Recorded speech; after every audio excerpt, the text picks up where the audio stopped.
Namo Vishnupadaya Krishna Prestaya Bhutale Srimate Bhaktivedanta Swami Iti Namine Namaste Sarasate Devi Gauravani Pracharine Nirvishesha Shanyavadi Paschatya Desatarine Jaya Shri Krishna Chaitanya Prabhu Nityananda Shri Advaita Gadadhar Shivasadi Gaura Bhakta Vrinda Hare Krishna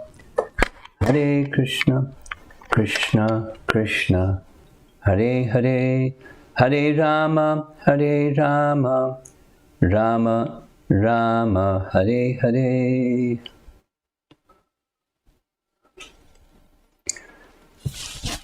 The section that we're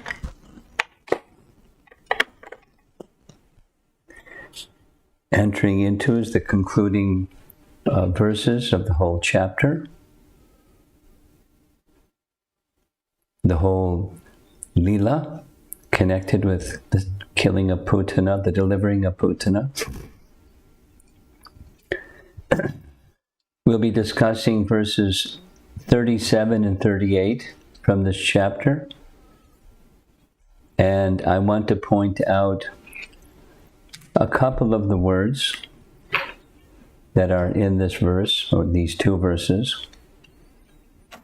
Particularly, we're going to point out in the second verse, the last word of the first line, svargam. We all know what svarga means.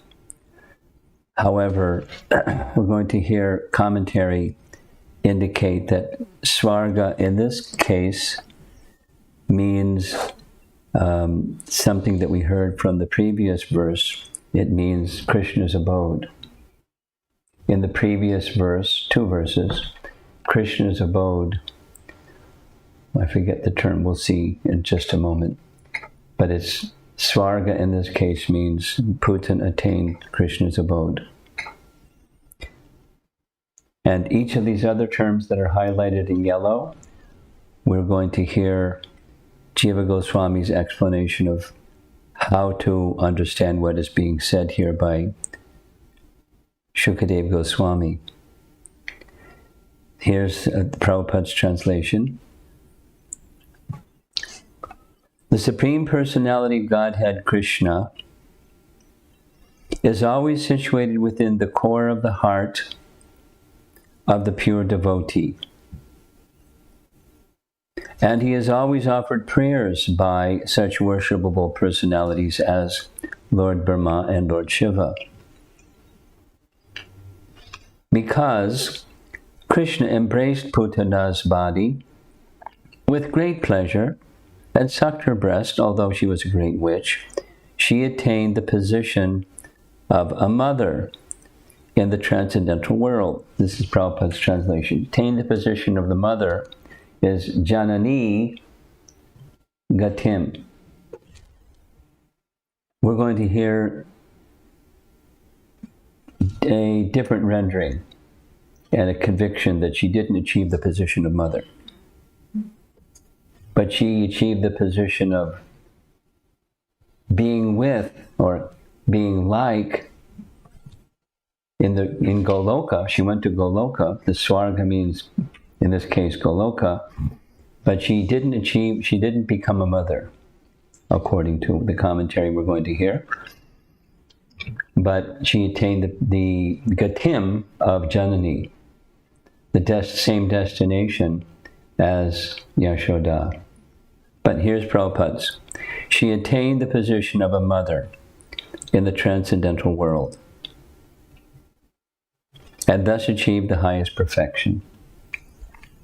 What then is to be said of the cows whose nipples Krishna sucked with great pleasure, and who offered their milk very jubilantly with affection exactly like that of a mother? So the previous two verses, it was similarly comparative and superlative. What Putana achieved compared to the mothers who also had the same service of giving their breast milk for 1 year when Krishna was their son during the Brahma Vimohan Lila. We're going to hear about that again this morning. And now it's the cows, because the cows also gave their milk to Krishna directly when Krishna was their calf. So this is Vishwanath Chakravarti Thakur giving us a picture of each of these words. Bhakta hridi stha bhyam.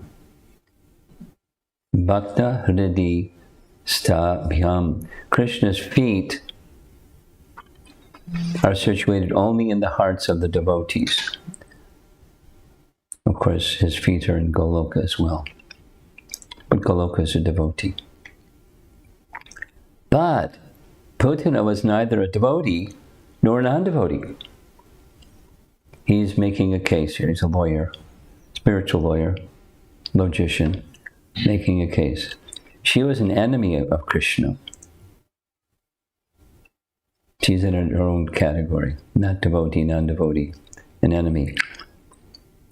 Because Krishna's in the hearts of his devotees. And Vanda Bhyam Loka Vanditai. Krishna's lotus feet are worshipped by worshipable personalities, such as Brahma and Shiva. Just like Vandana, it's one of the processes of bhakti. It's offering prayers or worship. So you recognize the painting. It's a pretty nice prison house. But that's Devaki in the prison house of Kamsa. And the demigods are assembled offering prayers to Krishna, who is within Devaki's womb. But Putana did not worship Krishna's feet. Rather, she did the opposite. At the time of her death, Putana tried to dislodge Krishna's feet from her chest. Unable to do so, she began to beat them with all her strength. Mm-hmm. So she's in her own category. She's not in the demigod category. She's not in the devotee category. Here's a nice image of, at the bottom, Lord Brahma, in the middle, Lord Shiva, and the top, that's Indra, offering prayers onto the lotus feet of Krishna. So she's not in such a fortunate position. Then, Sama Kramya. Sama Kramya means completely. Krishna stepped on Putana forcefully with his feet, not just touching her. Svargam generally means heavenly planets. Question, where did Putana go at the time of her death? She attained Vaikuntha. This is explained in Bhagavatam 11.7.1. Lord Brahma, Lord Shiva, and all other planetary rulers are praying to live in Vaikuntha. Now, the reference here is, we'll show you the BBT translation. I just want to get the logic of what's being said here clear. He's saying two things. That Krishna's abode, this is Krishna to Uddhava, that the scene is, we discussed it a little bit yesterday. Uddhava, being so dear to Krishna, understood without Krishna disclosing that Krishna was planning to end his pastimes. And how distressed was Uddhava. So he went to Krishna and disclosed, you're going to leave, take me with you. And Krishna speaks this verse, the very first verse of chapter 7. Lord Brahma, Lord Shiva, and all other planetary rulers are praying to live in Vaikuntha. There's two things. Krishna's abode is Vaikuntha, and the abode of the demigods, this is going on this word Swarga again, is different than Vaikuntha. they have their abode, and they wish to attain Vaikuntha. That's his rendering of the verse. Here's the BBT rendering of this verse.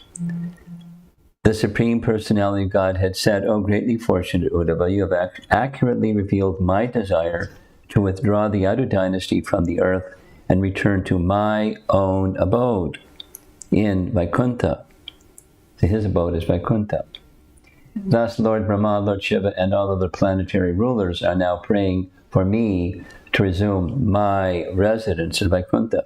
So what happened before this chapter is the demigods came to Dwarka, and they were offering prayers, thanking him for fulfilling his promise to relieve the burden of the earth of demoniac kings, which had been achieved.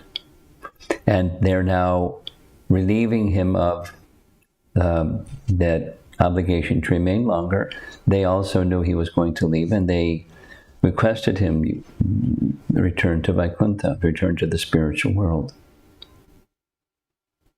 So that's what the reference is at the end. Thus, Lord Brahma, Lord Shiva, and all other planetary rulers are now praying for me to resume my residence at Vaikuntha. So there's two. The demigods are not in Vaikuntha, they're in Svarga, and Krishna's in Vaikuntha. And it's confirmation that Krishna's abode is in Vaikuntha. But the way Vishwanath is rendering this is they were praying that they could attain Vaikuntha. So there's a distinction between Svarga and Vaikuntha. So what does this Svarga mean? Here's his next explanation. Vishwanath says, there's what you saw before at the top, now at the bottom, second verse. Lord Brahma says in Srimad Bhagavatam, Putana attained you along with her family members. So what is it? Question. What does this Svarga mean? What is it that she attained? According to these two verses,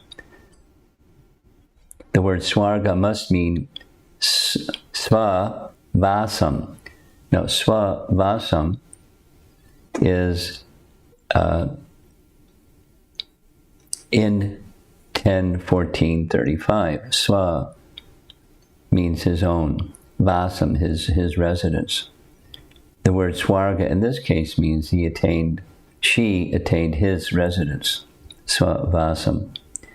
Your personal abode, or Vaikuntha. The word does not refer to the material heavenly planet. Now, just in case because the word Svarga is there, somebody might argue that he's not accepting that argument. He's giving another position. Then, back to our two verses for this morning. Janani Gatim. Gatim. His reading is, Gatim means destiny. And Janani is mother. So the destiny of a mother. It can mean many things.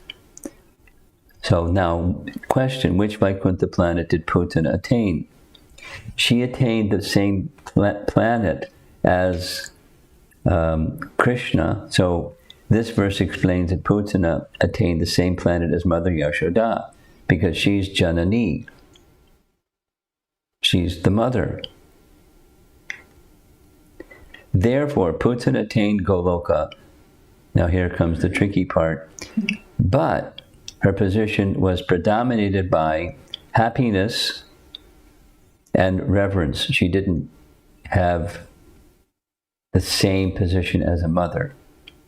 He's arguing Janani Gatim, which Prabhupada has translated as she attained the position of mother, and commonly it's translated like that.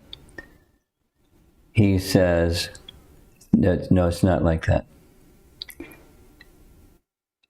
She did not attain the place predominated by service in prema.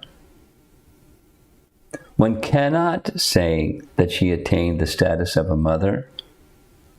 So the picture on the left is the gopis that were also mothers, or For 1 year, they were mothers of Krishna that offered their breast milk to Krishna, and therefore they're far beyond the position of Putana. They achieved the position of mothers.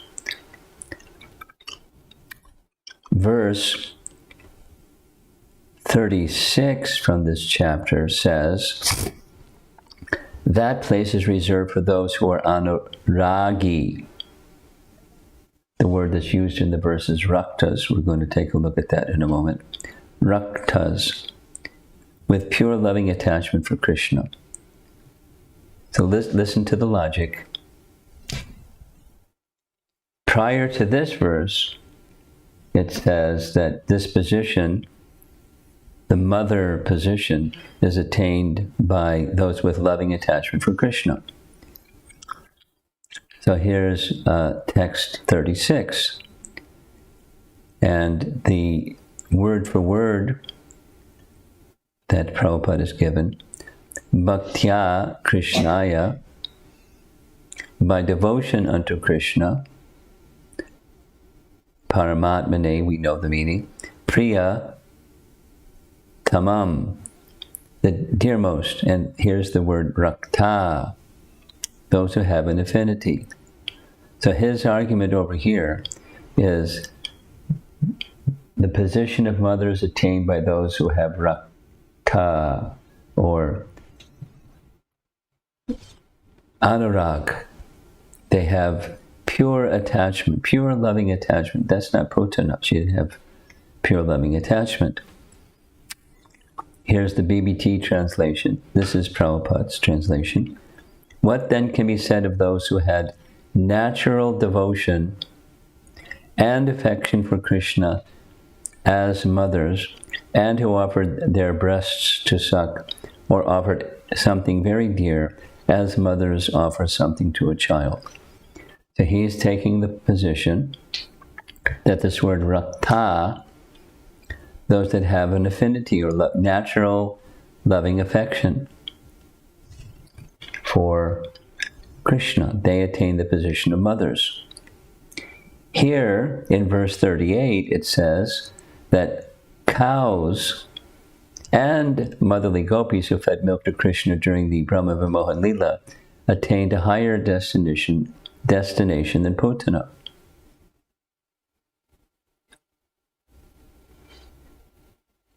Right? We did this yesterday.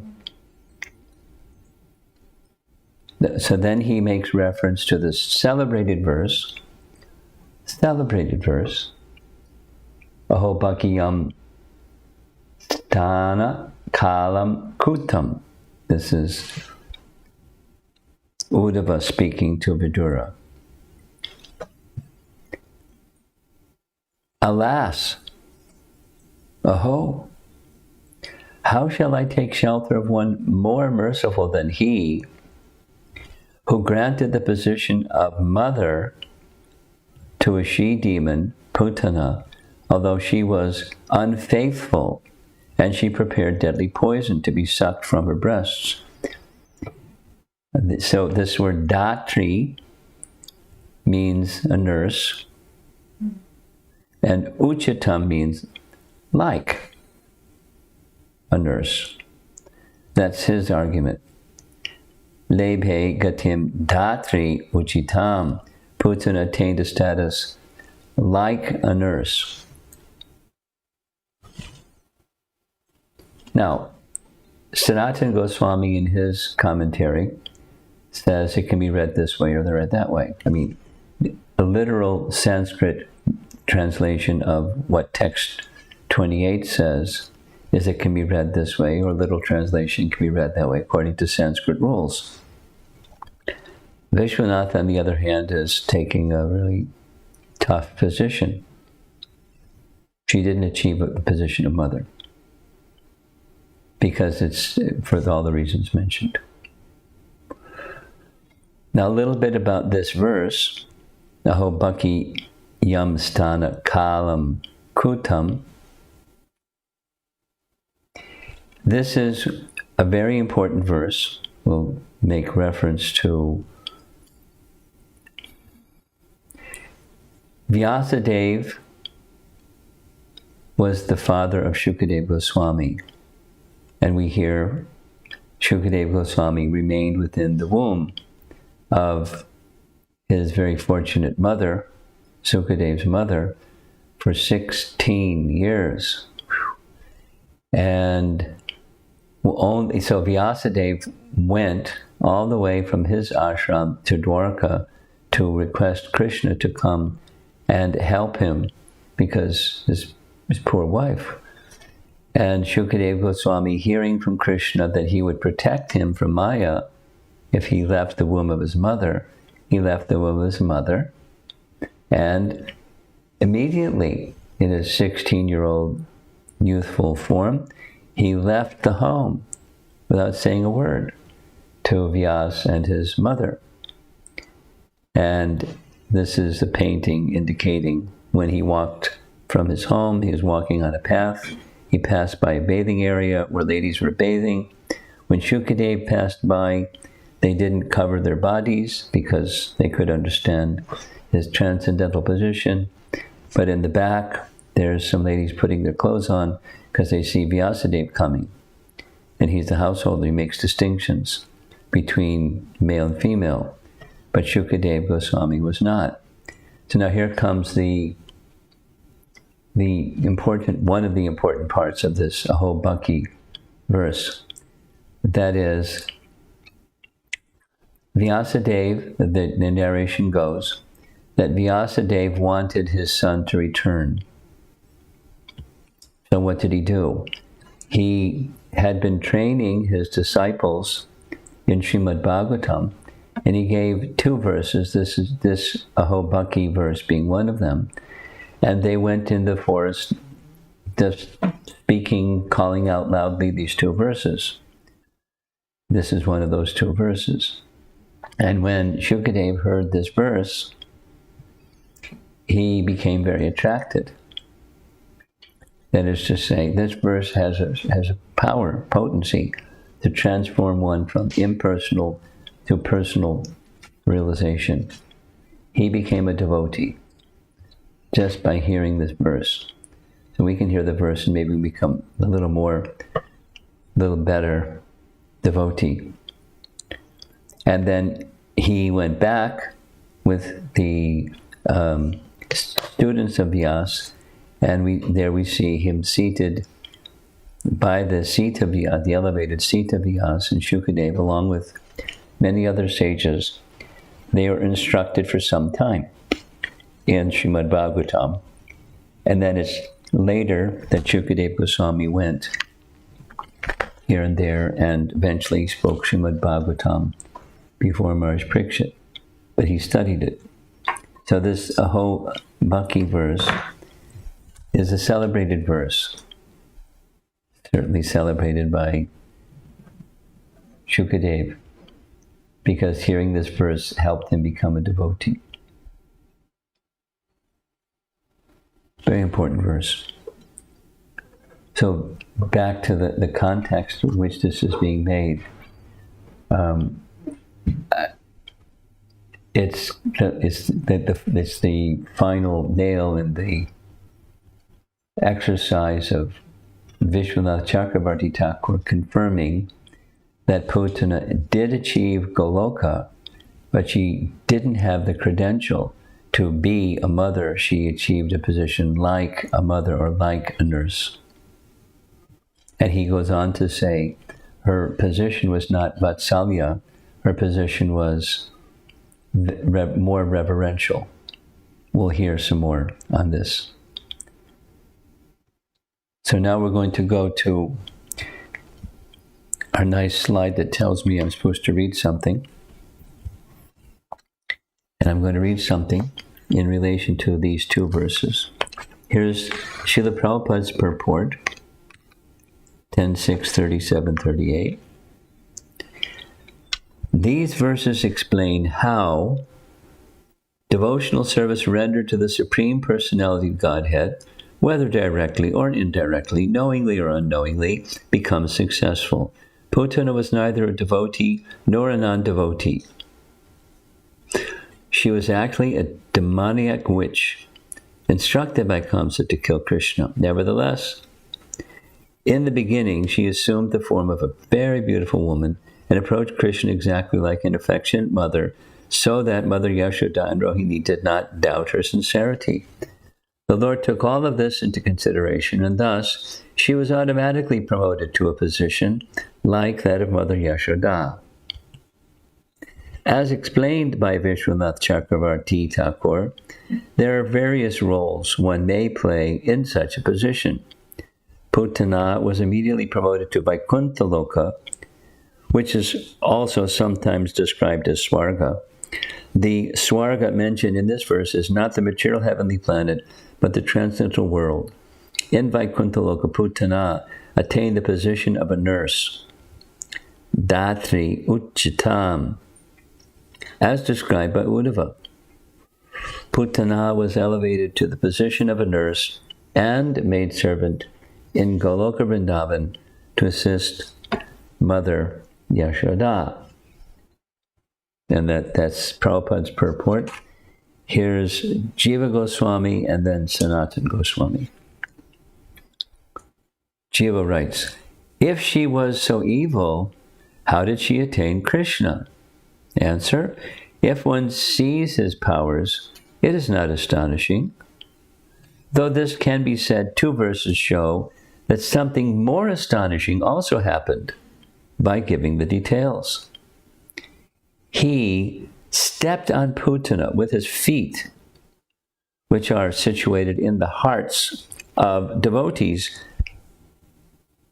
but not directly contacted, and not others, with his feet suitable to be worshipped by all people, including even great devotees like Brahma and Shiva, although they cannot serve him directly and touch those feet. But when he drank from her breast, she attained Krishna. How astonishing! The cause is his mercy, evoked because she imitated the mood of a mother. Shad Veshad iti Putanapi Sakulam Tvam Eva Deva Pita. This is a quote from Brahma's Prayers, chapter 14. You have already arranged to give yourself to Putana and her family members in exchange for disguising herself as a devotee. Paragraph. She attained Krishna's planet, Swarga. Swarga means the place of highest happiness, not the heavenly planet, as in the following verse. It quotes the same verse, 11:7:1. Same verse. Jiva Goswami.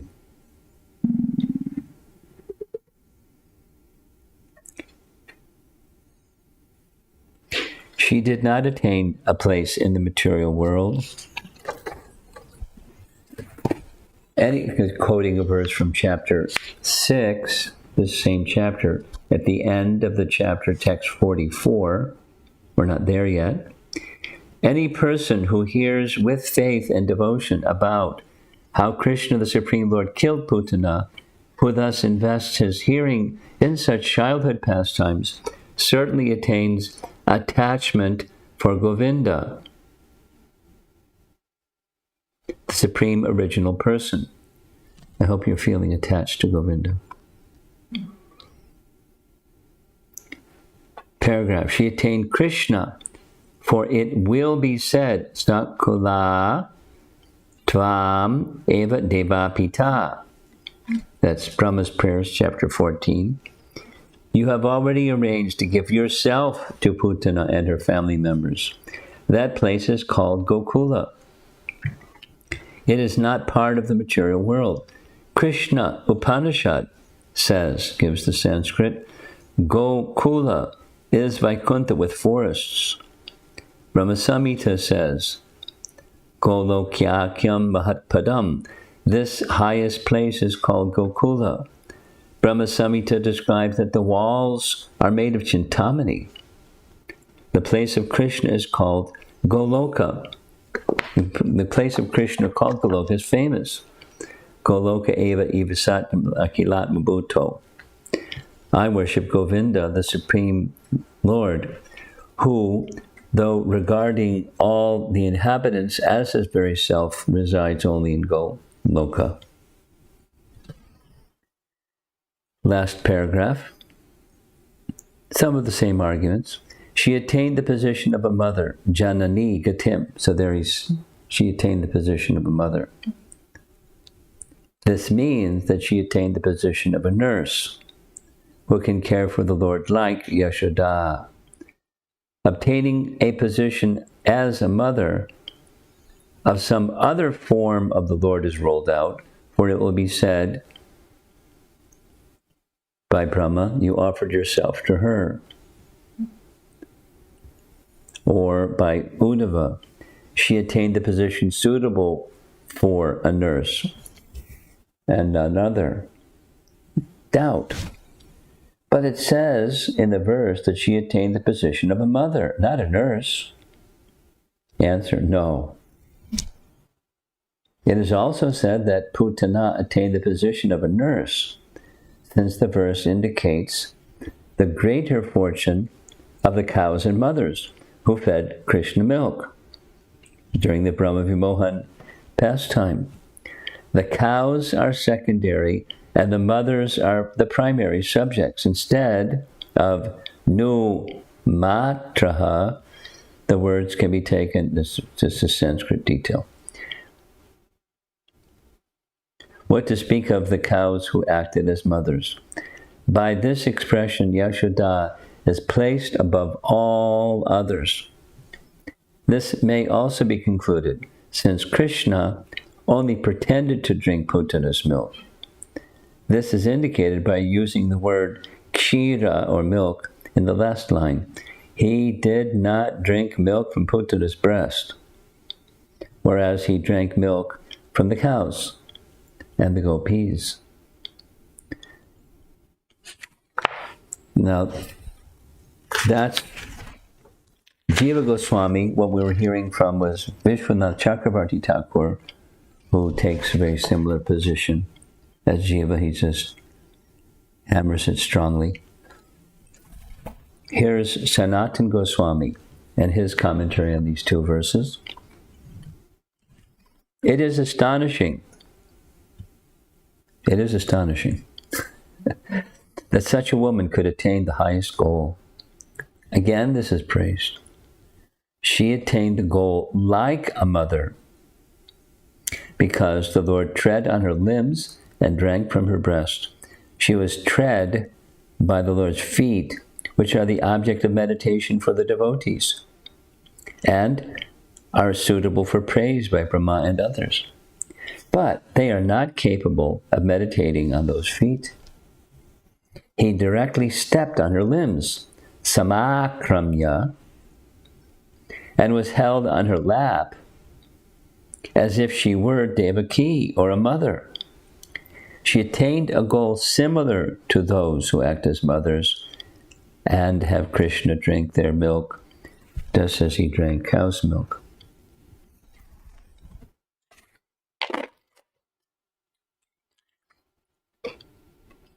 Now, here's something last.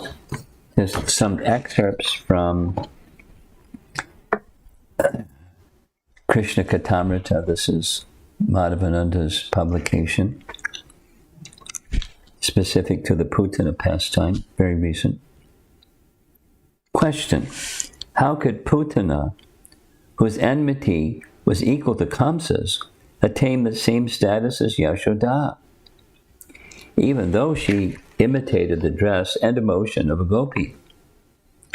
Therefore, Uddhava says, same celebrated verse, so, Lebhe gatim datri uchitam.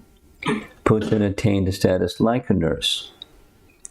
Thus, in the present verse, some interpret the word janani, or mother, to be datri, nurse.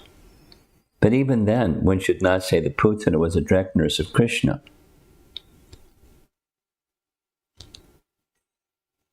Rather, she attained a form like a nurse in Gokula, filled with Sukhaishvarya, or reverential happiness. So our acharyas have their realizations, and they don't always agree with the other acharya, and there's nothing wrong with that. No, a newer devotee can get really bewildered. We've been through this umpteen times. For those not conversant, let's say it positive, for those who are beginning the path of bhakti, please just become very familiar. Read very carefully from one source.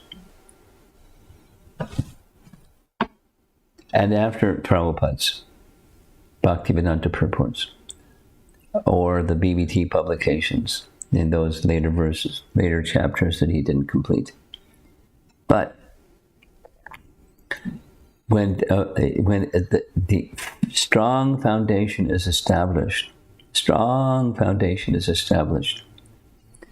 then one will want, naturally, it's written directly in Prabhupada's books. The serious students will want to read this, that, the other commentaries, writings of our acharyas.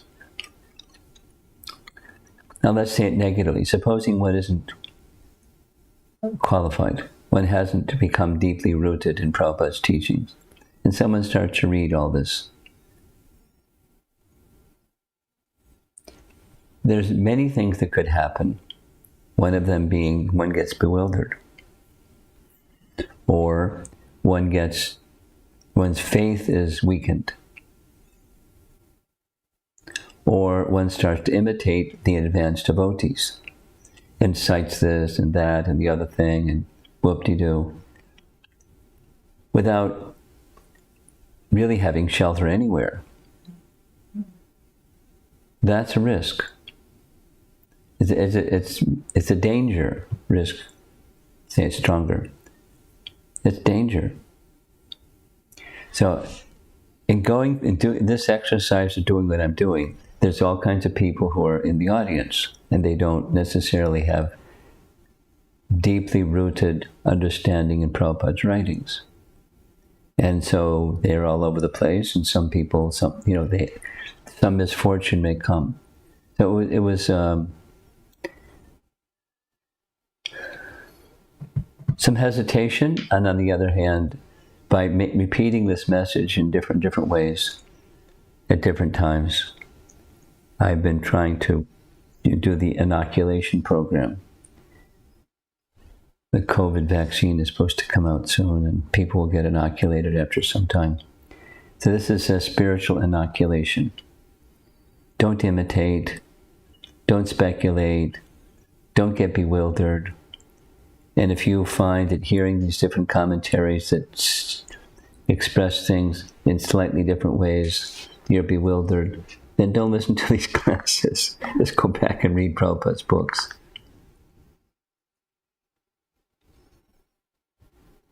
Until that strong foundation is there, the root of the tree is very deep, and you can take the fence away, because fences are put up to keep away raccoons and other creatures that will harm a young plant or a young tree. Still with discrimination, because I had this exchange with somebody that they read something over there, and they read something over there, and they were bewildered. So, I didn't chastise them, but I just instructed them, don't read over here and over there. Read from Prabhupada, and then after that's deeply rooted, writings of our acharyas, and then you have to find a good commentary. So what's a good commentary? One of our BBT trustees and a dear friend is Dembabrita Swami, and he explained to me that he took the position of a BBT trustee in Australia because he finds that the the translations that were made by different devotees are not so good. I mean, it's better than nothing, the blind uncle. Better than no uncle. But, so it's, not to cast aspersions, but it's not meticulous. And devotees, it's a little bit like Ramayana. How many versions of Ramayana are there? And, what do you accept?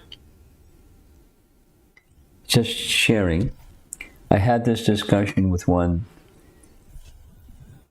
very learned devotee, very inspirational devotee, who writes on the Ramayana. And I was listening to some YouTube viewing and listening to some YouTube recordings, and he spoke some verses, some stories. And so I wrote to him and said, what's the pramana behind it? And we had some nice exchange. And it ended up saying it's loka pramana. Loka pramana it doesn't come from scripture, but it comes from some loka pramana, a worldly pramana. And so we've been having some discussion, what's acceptable loka pramana?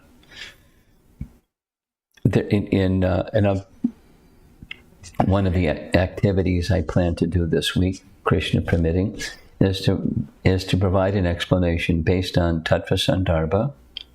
That's our pramana, about pramana kanda. There's 10 different ways of people knowing things. In that list, there's sense perception. Well, we use it, but we don't rest knowledge of transcendence on sense perception. Or inference and logic, because then there's Shabda Praman, valid source of knowledge. Then there's 7 others. In this Loka Praman, it has a Sanskrit word, another Sanskrit word. But then there are things that we can accept and we really shouldn't accept.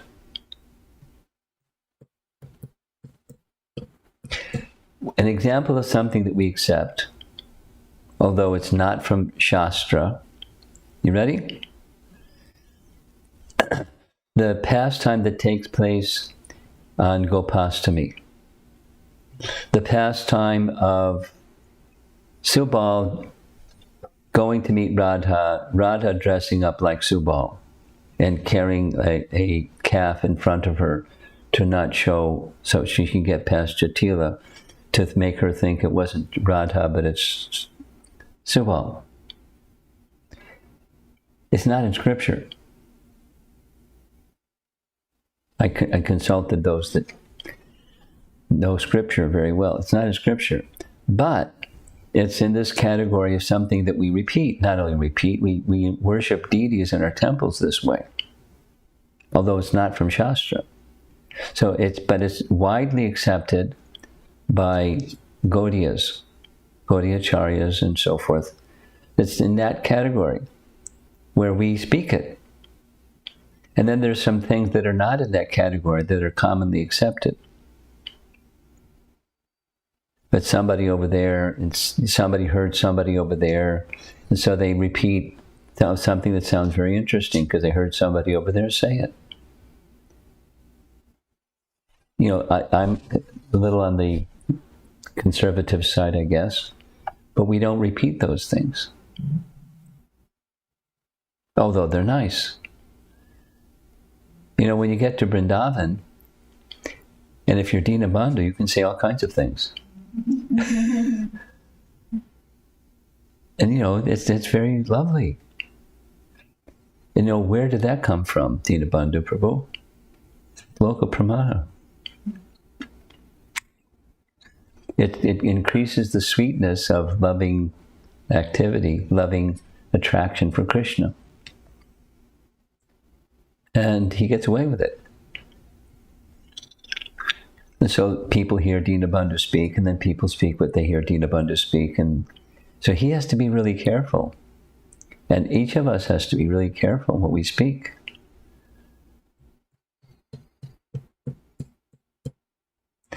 But here's one of our acharyas telling us according to his realization. She didn't become a mother, she became a nurse, but she didn't exactly become a nurse like a full-on nurse. She attained a form like a nurse in Goloka, filled with Sukhaishvarya, reverential happiness. Although you read Prabhupada's translation, she attained the position of mother.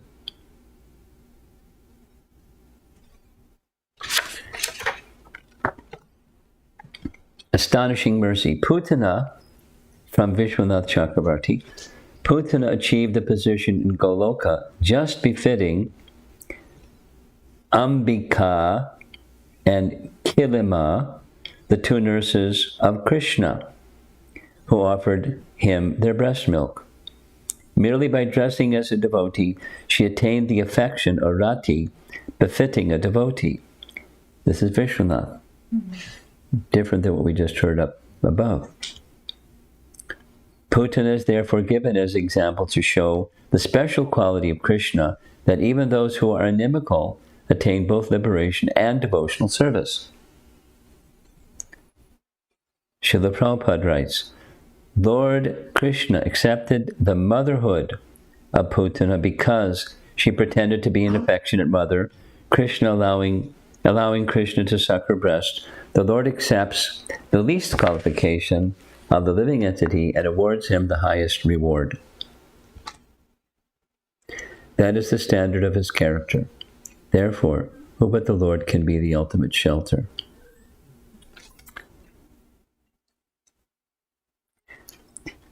So I hope you're not totally bewildered.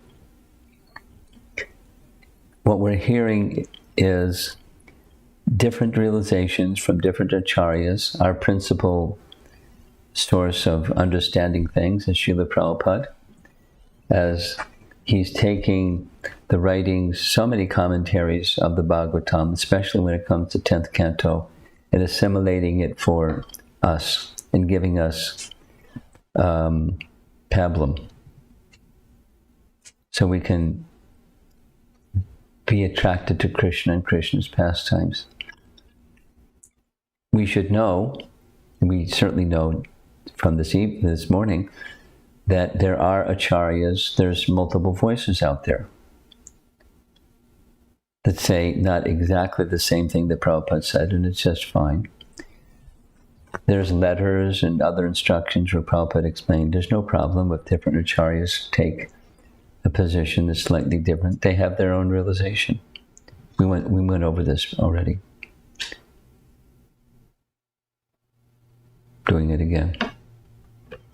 So let's see if there's some discussion. It's 8:21. Yes.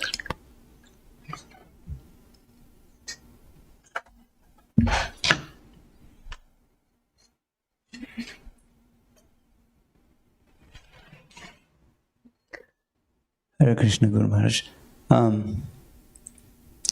When Putana served Krishna, her intention was not pleasing to Krishna. And her intention was both. We can look at the one intention, we can look at the other intention. I'm just editing. Yeah. So because the preamble has a lot to do with what the question is going to say. When Krishna saw, first he was angry, and then he smiled. She had both dispositions. Go ahead. So, taking her example, what I am understanding is the most important thing is to serve Krishna, not what our intention is. That's what I'm getting there. No. Because the important thing is to serve Krishna regardless of intention. yeah, that's what I was thinking. Well, this your question is another way of, it's been asked 3 times now, including yesterday evening. Well, why not just, follow Putana? Don't be cavalier about your intention. Just do some service and get an honorary degree from the university. So that's not, our intention is everything. For sadhana bhakta, it's everything. Not, but she wasn't doing sadhana. She just got a lot of mercy. There was some intention, very slight intention, of acting as mother. Or one might say even she had some attraction for the beauty of this little child, and she felt some feelings of a mother. Slight. But so she wanted to be mother to this little child because that affection was there. Are we okay? We're okay? I mean, just add to this.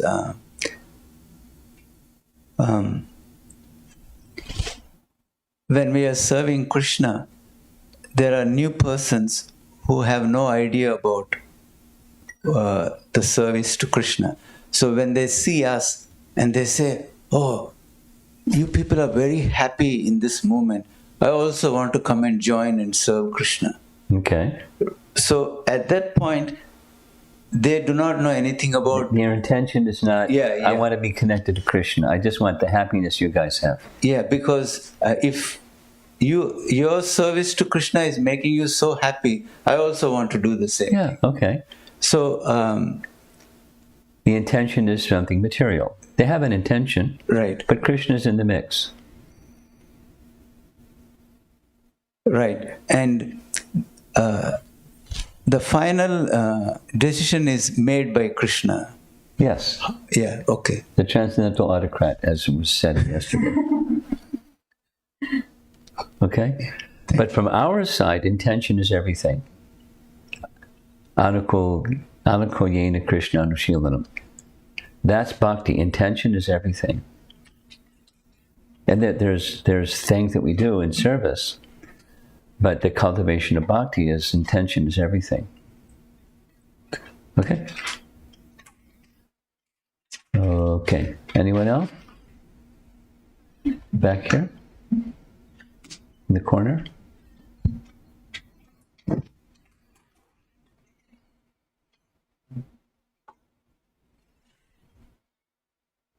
Hare Krishna Guru Maharaj.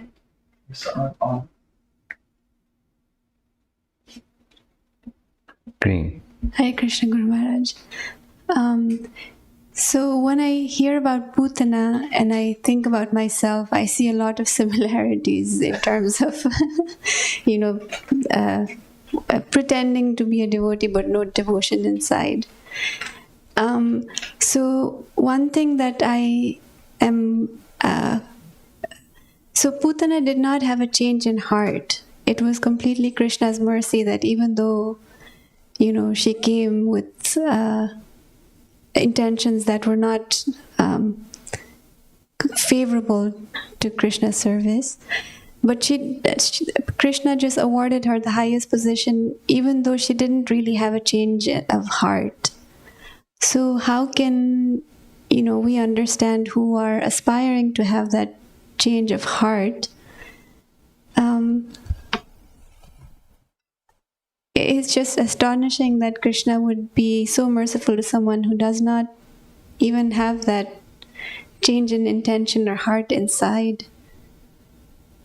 There's four things. One is, yes, it's astonishing. The Lila is exhibiting the degree of mercy of Krishna is astonishing. Second, she did not achieve the highest position. That's been explained for the last few verses. She attained Goloka, but above her is the cows, and above the cows is the mothers, or maybe the other way around. The mothers who serve Krishna their breast milk, and then there's Mother Jasoda. So she attained great fortune, not the highest position. Attaining Goloka, that's the highest position, okay. And then within Goloka, there's more fortunate, most fortunate, and beyond most fortunate. Another is, so third point is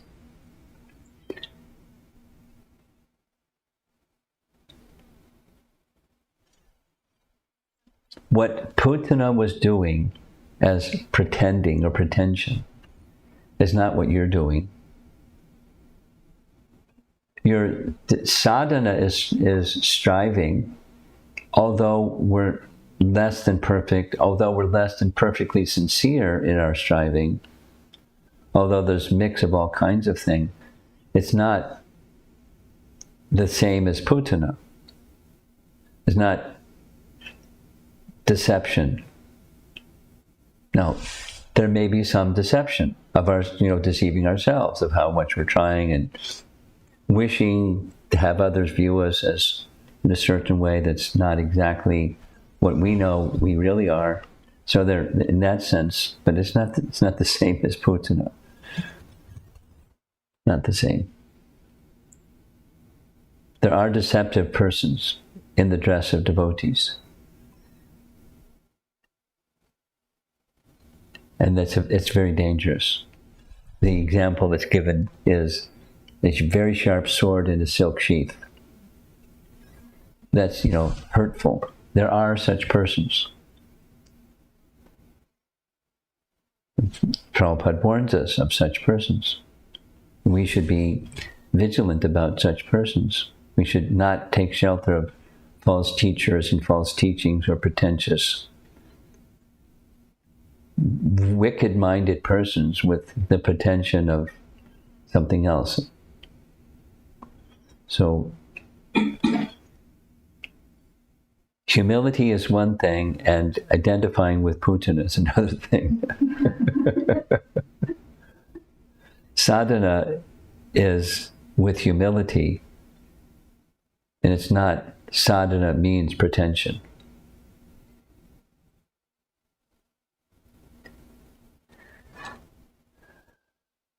So the essence of your question, I think, is the fourth thing. How are we supposed to manage our own situation? Or you want to rephrase what your question is specifically? Putana did not really have a change in heart. She did have a change in heart. Yeah. Prema, there's some other commentary that says Krishna bestowed prema. And Krishna doesn't bestow prema unless one does some service. She did a little service. Prema is something that comes from Krishna. It's not something we go out and get. We do this and do that, we get prema. It's not like that. Krishna bestows it. Krishna bestows bhakti, or the representatives of Krishna bestow bhakti. So,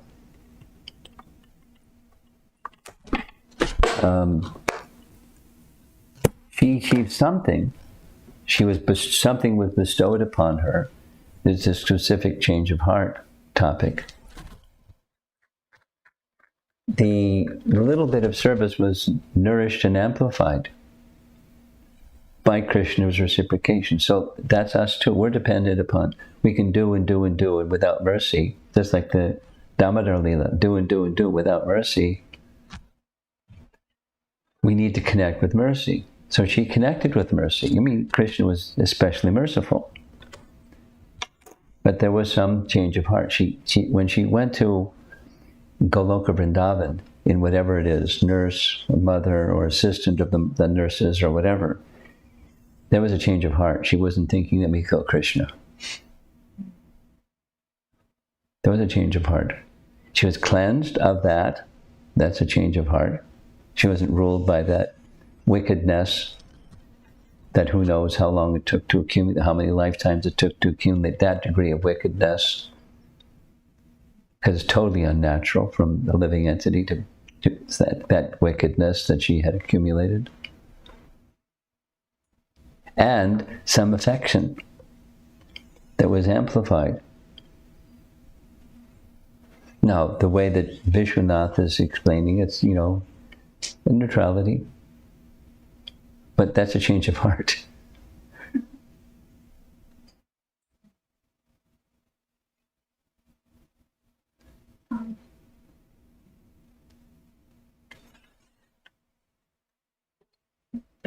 May I ask a follow-up question? Sure. So in the case of Putana, it seems like she didn't have the intention of pleasing Krishna, but she rendered some service. So in this case, it seems like even if you don't have the intention to please That's Krishna, his question. The service means there's some intention. It may not be strong, it may not be powerful, it may not be prevalent, but there's some intention. Service, it's senses engaged in some activity for a master. The motherhood is a service. She's acting as mother. So there was some slight service with some intention. Don't take intention away. Slight. For her pleasure, but the pleasure of a mother is the pleasure of the child. So some intention. Slight. Krishna accepted that. More. Okay.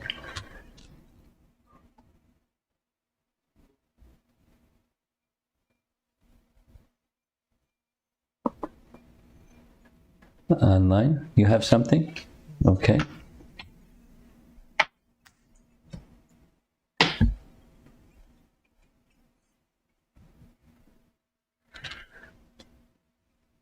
Hare Krishna, Guru Maharaj. In the beginning of today's class, you showed the example of how the devotees hold Krishna's lotus feet in their heart, and Putana was, on the contrary, Putana was pushing it away. To me, I kind of felt that when Krishna is sending some purification as practicing devotees, or when struggles come up, there is a tendency to seek immediate help. It could be taking shelter somewhere else. To me, it appeared like my rebellious nature makes it look like I'm pushing Krishna away, that purification, whatever Krishna is intending me to go through. That example, to me, it felt like that. So, and also hearing Putana's story, Krishna is very merciful. Eventually, he will show his mercy and bring me back to his lotus feet. So, understanding in that way the rebellious nature of myself, is it the right understanding? Right on. The struggle is our contamination, our contaminated mind struggling with something out there, or another something, or multiple somethings.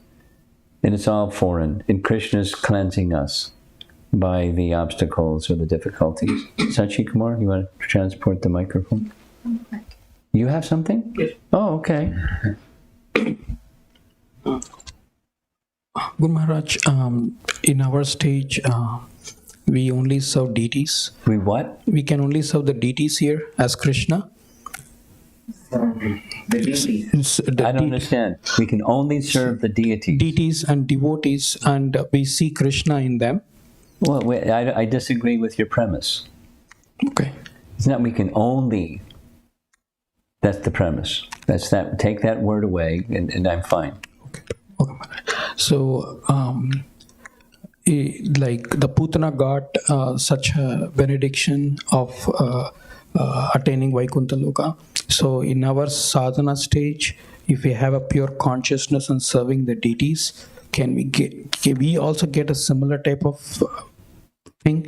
It's over endeavor from my side, but like that's Rupa Goswami's teaching. Yes. The answer is yes. Yes. It takes gradual purification up to the stage of no other shelter, but yes. I want to share something. When I was in Boston, we had a really fun time, Radha and I. Maybe she's listening to this morning class. As soon as the class was over, her hands up in the air.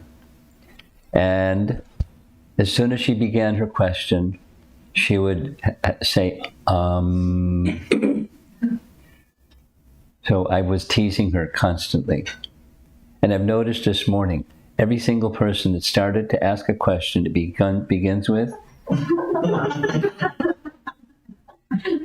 and then sometimes it appears later in the course of the question, and I'm bringing this up because, as I said to Radha, it's detracting from the person who's hearing the person speak, because we're going to be given the opportunity to speak on behalf of Krishna. And when we're speaking on behalf of Krishna, you don't have a word editor, you have your mind, and then from your mind comes your mouth, and then comes the sound. It's good to minimize at least, avoid beginning your sound vibration. Not om, it's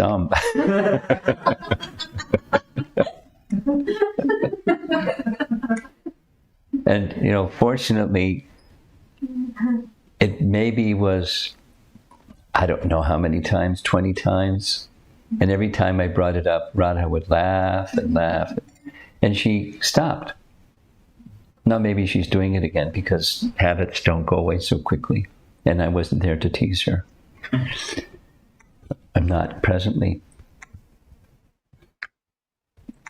That's a little comment on sound vibration. Go ahead.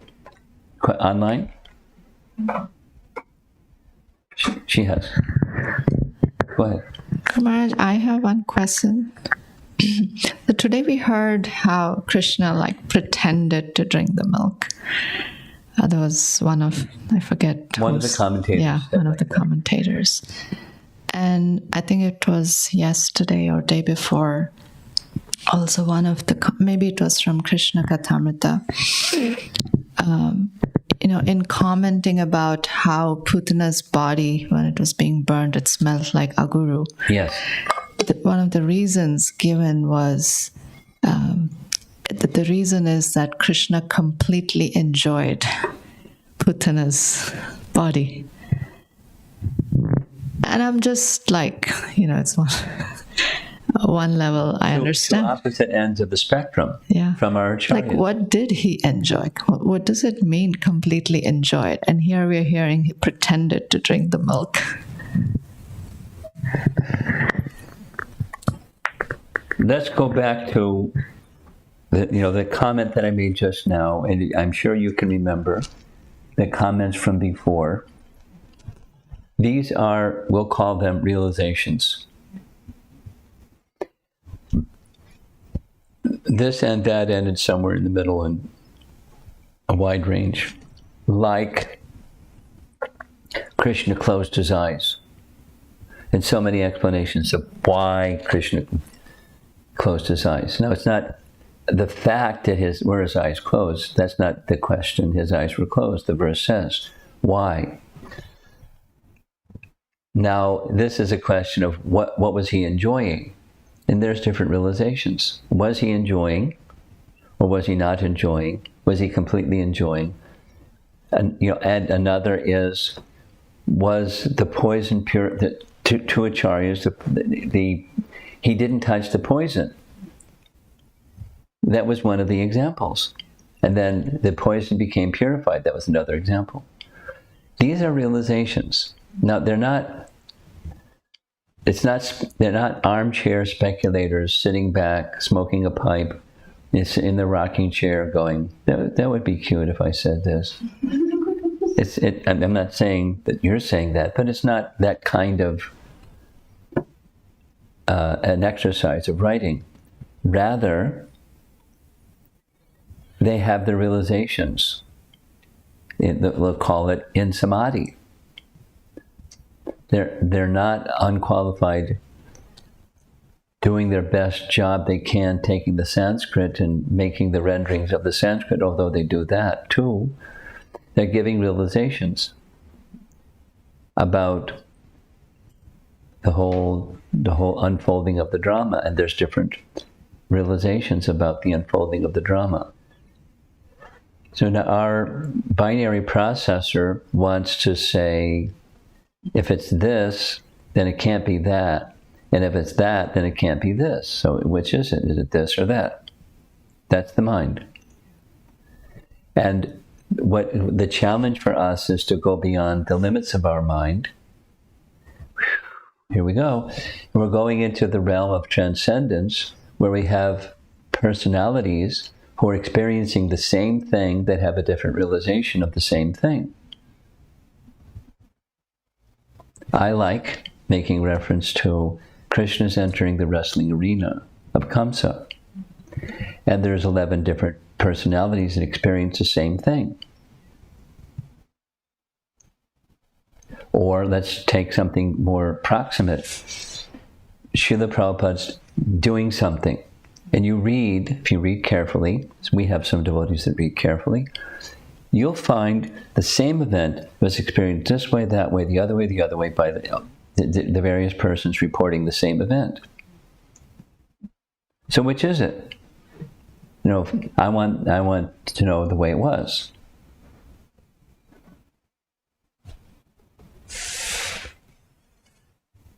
And so going back to our acharyas, in this specific question, was Krishna enjoying or not enjoying? Did he drink the milk or did he not drink the milk? Did the milk become purified or not? We're appreciating another option for us to take is we're appreciating these are realized souls. We're taking their realization of Krishna and sharing it with us, and we can appreciate they have this particular kind of relationship with Krishna, with this particular pastime of Krishna, and they have their realization which they're sharing with us. The end result of that experience is becoming attracted to Krishna, becoming attached to Krishna. And he's unlimited. So the realizations are also unlimited. The features are also unlimited.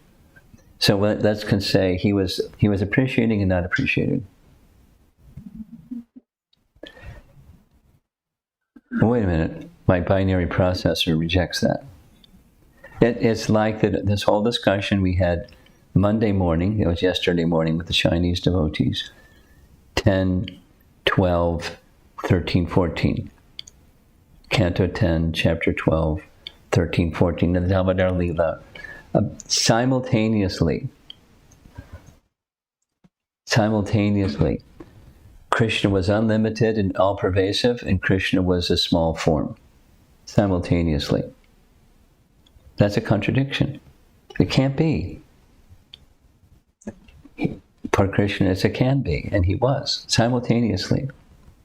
And he can exhibit. So, there are different realizations of that unlimited Krishna who is full of different potencies and full of different exchanges with different devotees, and exchange with different devotees. Doesn't change the pastime. It's beyond our limited comprehension, and part of taking a deep breath and going, it's beyond my comprehension.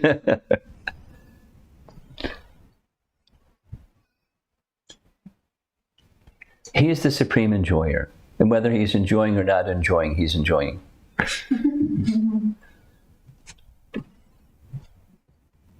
First question from Snehavali.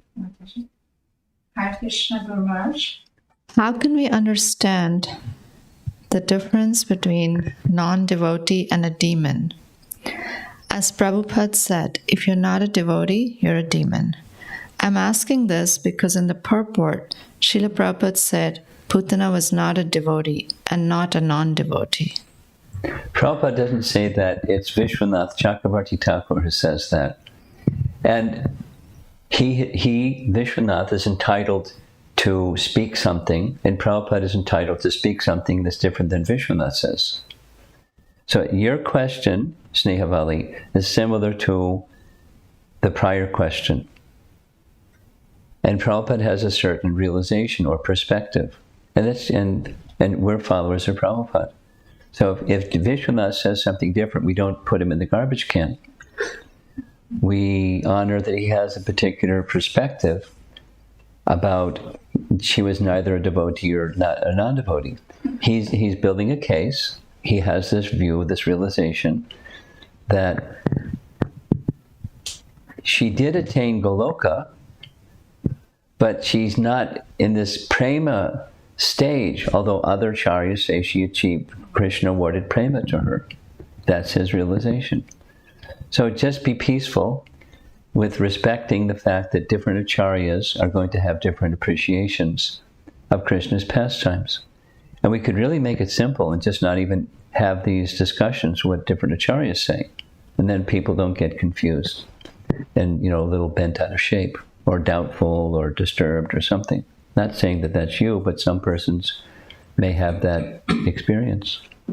So that's a risk that we're taking by sharing different acharyas and their views. Next question is from Atulya. Looking at wherever I am in my Krishna consciousness, is it correct understanding that my intention for serving Krishna may not be as strong as the slight intention of Putana? No. Delete. Next. Another question from Snehavali. In verse 35, I'm not finding Swarga, but Sadgatim. Yes. But I think Rupa Goswami mentioned Swarga in his commentary to the verse. Just a thought to share, Guru Maharaj. The Swarga appears in verse 37, 38, and Satgatim, the other term is Swargam and Satgatim. No, but the other one from verse 35. Swavasa. Yeah. Yeah. So there's two different verses with two different references, and at least, and it was Vishwanath, not Rupa, Vishwanath is saying, in this case, Swarga means that. It doesn't mean heaven, it means that which was stated earlier and gives his case, why he's reaching that conclusion. He has this realization and he's resting his scriptural, his conclusion on scripture. This, I think that takes care of it. And one more question from her is how to identify deceptive people. Whoa, put him on your radar screen. Let's just assume that we're all deceptive because we're not all pure. And then there's degrees. So how do you discern the degree of deceptiveness? One of the ways is over time. Time will tell. Time reveals truth. So, what does that mean?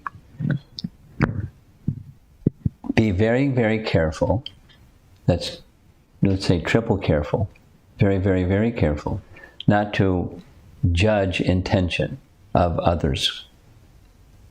You can easily make Vaishnava aparad by judging intention of others. I just had this exchange in the past 24 hours where somebody was apologizing for something they had nothing to do with. And I let them know they had nothing to do with it. Your humility is overpowering you, and you're apologizing for something you had nothing to do with. Here's what it had to do with. Oh, okay. So as one may feel those feelings towards oneself, one may feel some feelings towards others. So be careful. My point here is just be careful in judging the intention of others. But deceptiveness has everything to do with intention. So we don't turn our intelligence off. Just be very, very careful to be judgmental, not be judgmental. And how do we see over time? And there's also degrees. And if there's consistency and consistency and consistency in deceptiveness, then you have identified a person who's being deceptive.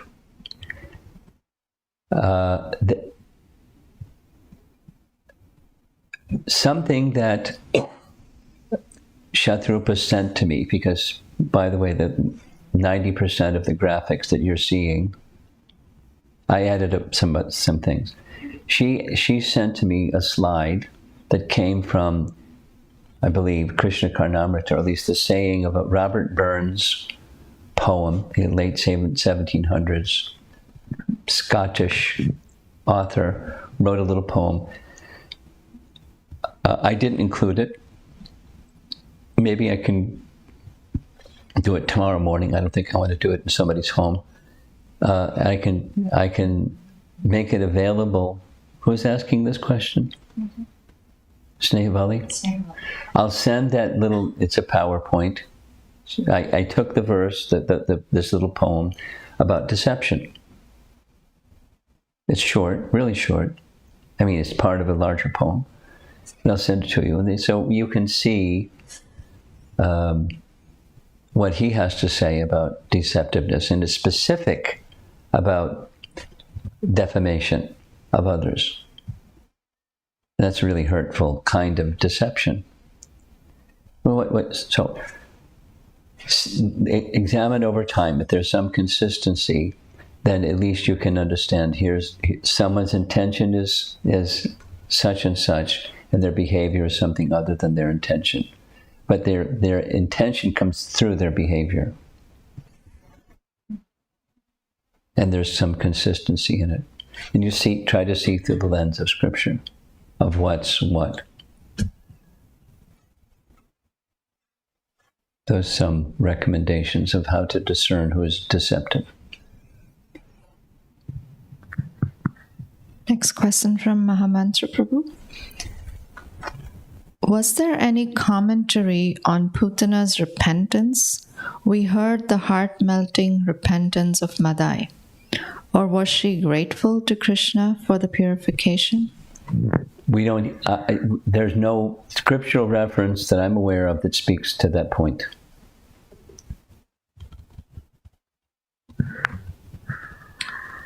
Another question from Atulya. I have heard previously that on the way to Goloka, a soul takes birth in Bhauma Vrindavan to get training, and then it goes to Goloka. In Putana's case, did this apply? Her training seemed to be directly in Goloka. Yes, certainly does. Maybe she got a special pass. Next question from Amara.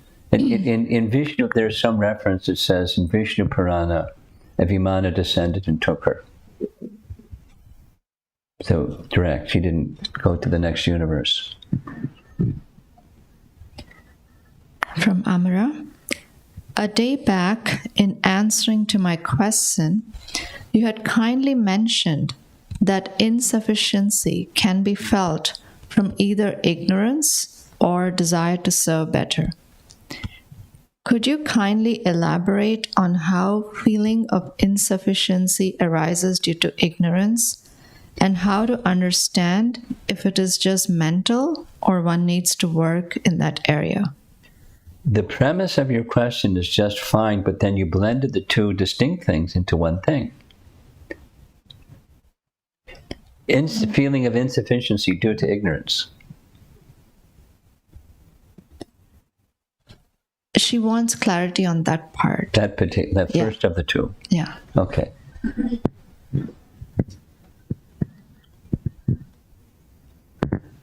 Well, there's different categories of ignorance. Supposing somebody's, depressed. Oh, I'm no good, and I'm garbage, and I can't do anything right. Just see, woe is me. That feelings of insufficiency due to ignorance. Low self-esteem, the popular word these days. Ignorance is accepting to be what we're not as who we are. Accepting the body to be the self. That's insufficiency due to ignorance.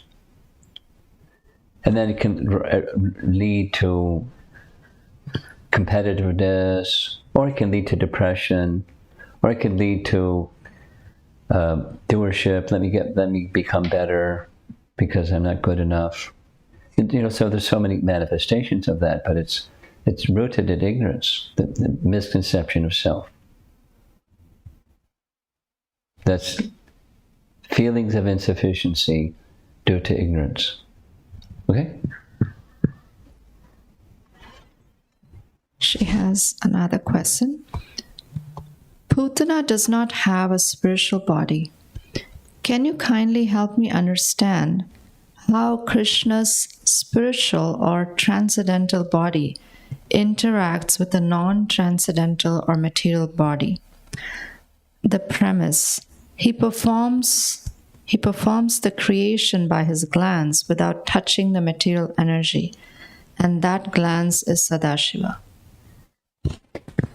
He's not restricted. When Krishna is performing his pastimes in Vrindavan, he interacted with all kinds of entities, some of whom were fully spiritual, some of whom were not. He's not restricted. By his contact, that which is the material bodies of the different demons and so forth, they became purified by his touch. And that purification by his touch came about in different degrees according to the receptivity or the degree of coveredness of those personalities. But the answer is, he can do either.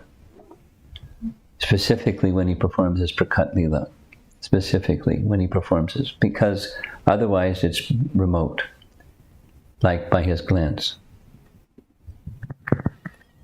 Next question from Giri Varadhari Prabhu. Hare Krishna Guru Maharaj, I'm very encouraged by Putana's Lila and Lord's merciful form. I was under the impression that to attain love of Krishna, we have to go through step-by-step process of Lord's service. We do. As a sadhaka, with our Acharya's writings, we still have opportunity to realize his form and get attracted to his merciful and loving nature. I appreciate your presentation of the Lila. Please clarify my understanding. Very good. Clarify, I don't need to clarify. You expressed it very nicely. We must undergo the gradual process. However, if Krishna wants to put you in the fast lane, he can do that. But we're not relying on, like this example 6 times or now, a university may give an honorary degree to a person who never took one class, or never enrolled, never registered, never anything. The university is entitled to give an honorary degree. So Putana got an honorary degree. She did something. She came in disguise with some slight affection and attraction. For the rest of us, we follow Rupa Goswami. Anukulyena Krishna Anushilanam. So that's what we do. In either case, we're dependent upon Krishna's mercy. effort or effortless. We're dependent upon Krishna's mercy.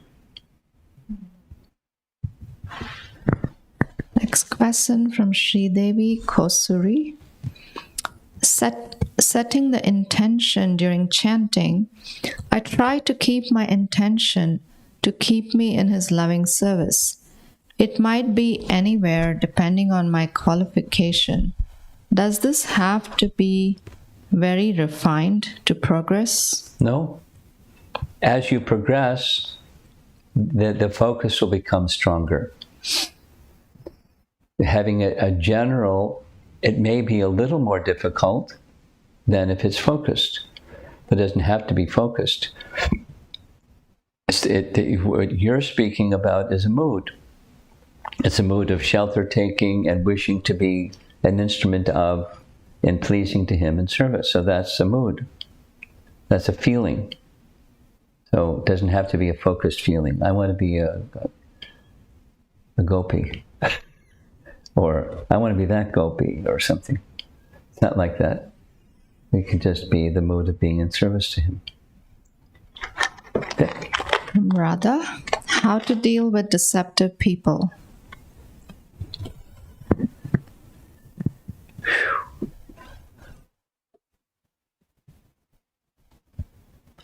Send him to Krishna. He'll deal with them. Depends on the nature of the deception. I think it's an important question. One of the first things before you deal with deceptive people, Bhaktisiddhanta recommends, deal with your own deception of yourself to others and yourself to yourself. When you give attention to that, you'll get intelligence from Krishna of what are the various options in dealing with deceptive people. For sure, you don't want to intimately associate with deceptive people. You can still have a friendly attitude, but you don't want to intimately associate with deceptive people. But who is not deceptive? We discussed this. To a degree, less or greater, we all have deception of others and self-deception. So you don't want to just go in a box or a padded cell and be protected from deceptive people. Depends upon the degree, and make really close friends with those who are honest and can give an honest appraisal of you when you're deceiving yourself or you're deceiving others. And they can speak it freely and you trust them. That's some recommendation on Radha's question. Next from Tarani Radha. The devotees hear this pastime and feel reassured in Krishna's mercy, while the Sahajiyas can take inspiration from Putana Lila and support their own activities. Is this true, Guru Maharaj? Unless a soul has a bona fide source to follow, it's a very unfortunate situation. What you said is true, however, some editing, more likely unqualified persons will justify their sense gratification than justify their deception. Or imitation of a great soul, imitation of Krishna, or imitation, rather than take advantage of the Putana's deception and try to kill babies or something. Act in a deceptive, in a really virulent, deceptive way. Now, I'm looking at my watch, and my watch says it's 7 minutes after 9 o'clock. So I'm going to abruptly end.